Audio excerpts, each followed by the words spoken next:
My parents opened the shop in 1934 as A.N. Clough's confectioners, tobacconists and general dealers of Heaton Road, Heaton. The shop had two windows at the front divided by an entrance doorway.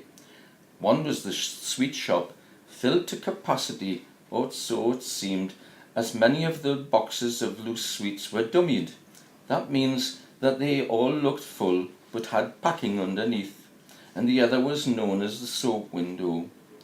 In 1938, when the war was looming, my dad joined the Auxiliary Fire Service, that's the AFS.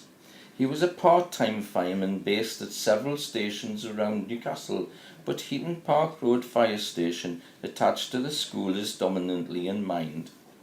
On the night of the 25th of April 1941, the Germans bombed Guildford Place and Cheltenham Terrace, and the blast blew out the shop windows, hurtling the contents of the window and shop into the street. Splintered timbers and glass plate shards poked out through the void, and soap powders shared the pavement with a mishmash of multicoloured rationed sweets. My dad, leading fireman Arthur Clough, was called out, but imagine how he felt when he passed the devastation of his own shop, bound on his way to a different incident. The first memory that I can recall is when I was 4 years old.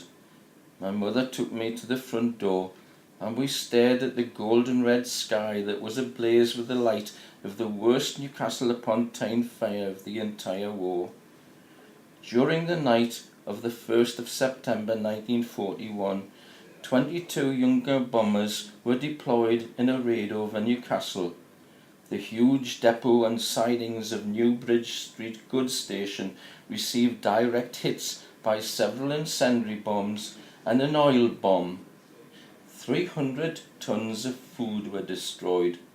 The main building was hit and an insecure wall collapsed, resulting in one of Dad's colleagues receiving fatal injuries.